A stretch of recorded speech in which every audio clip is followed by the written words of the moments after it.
Monsieur le Premier ministre, tout autant que la députée, c'est la citoyenne picarde, écologiste, de gauche, qui s'adresse à vous aujourd'hui. Une citoyenne qui fera dimanche son devoir en votant pour Xavier Bertrand, non pas par adhésion, mais parce que lorsque l'essentiel est en jeu, on ne peut pas s'en remettre aux autres et on ne peut fuir ses responsabilités. Quand l'essentiel est en jeu, il n'est pas de ni qui tienne. Et l'essentiel, c'est le refus du repli nationaliste, qui ne veut pas voir le monde tel qu'il est, qui offre des solutions factices, qui ne résout jamais rien, qui mène inexorablement au conflit. La France offre, en ce début décembre, des visages terriblement contradictoires. C'est tout à la fois le pays vers lequel le monde converge pour trouver des solutions aux défis climatiques, le pays que le monde soutient lorsqu'il est victime d'attaques terroristes parce qu'il incarne des valeurs universelles, et un pays qui offre à l'extrême droite des scores jusqu'ici jamais atteints. Ayons la lucidité de constater que ces replis identitaires et nationalistes guettent toutes les sociétés et pas seulement la France. Ayons la lucidité de constater que les marqueurs de la droite et de la gauche, qui structuraient le débat politique, ne suffisent plus aujourd'hui pour expliquer ce qui se joue. Ce qui se joue, c'est une tension entre l'ouverture au monde et la tentation du repli. C'est un choix entre la coopération et un isolationnisme vain. C'est ici la fidélité de la France à son message, la liberté, sa promesse, l'égalité, et à son fondement, la fraternité. Vous avez dit la semaine dernière que la République était à reconstruire.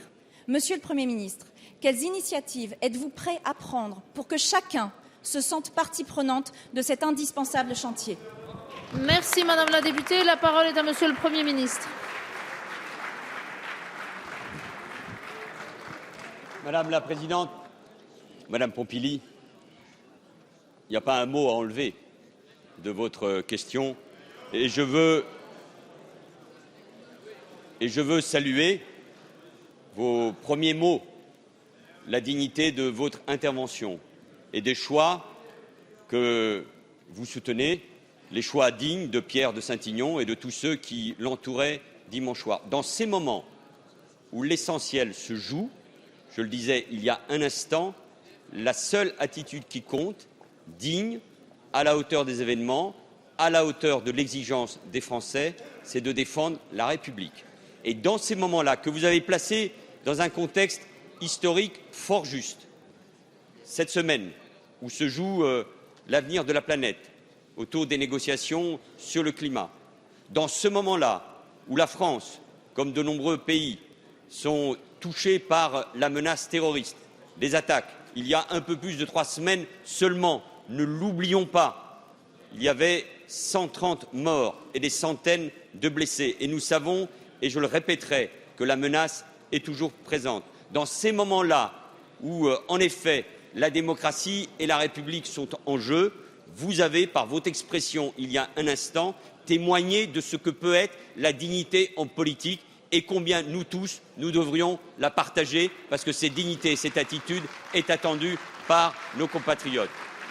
Vous avez raison aussi, Madame Pompili, de souligner combien la lucidité, chacun d'entre nous peut se tromper, avoir ses analyses. J'ai essayé, dans mon premier discours de politique générale, en avril 2014, de rappeler quels étaient les grands défis du pays. Nous les avons rappelés ensemble après les attentats du mois de janvier et encore il y a quelques semaines. Et nous savons qu'il y a des plaies béantes et nous savons qu'il y a des chantiers et des défis considérables sur nos territoires urbains ou ruraux, sur l'école de la République, sur la manière de vivre ensemble. Mais j'ai une conviction, elle devrait nous tous nous rassembler. Ce qui se joue élection après élection, donc encore dimanche prochain, c'est 2 conceptions. Celle d'une République, celle d'une France, celle d'une nation protectrice, ouverte, qui fasse du patriotisme, celui qui permet le rassemblement. Et les Français l'ont encore dit en brandissant les couleurs nationales, en chantant la Marseillaise, en se retrouvant après ces moments terribles. C'est cette idée de la France que nous devons défendre. Et de l'autre côté, une conception que nous avons déjà connue par le passé, étriquée, petite, qui, au fond, amènent tout simplement à la haine des autres. C'est ça qui se joue. Notre responsabilité, hommes et femmes de l'arc républicain, de gauche ou de droite, c'est d'apporter des solutions et c'est d'entendre, bien évidemment, les messages des Français. Mais aujourd'hui et d'ici à dimanche, c'est de faire vivre la République partout, sans aucune hésitation, sans nini, en étant clair. Et nous, dans cette majorité, Madame Pompili, vous avez raison, nous le sommes clairs. Parce que quand l'essentiel de la République et de la France sont en cause, on n'hésite pas un seul instant, on est à la hauteur des événements et on défend jusqu'au bout la République. Merci, Monsieur le Premier ministre.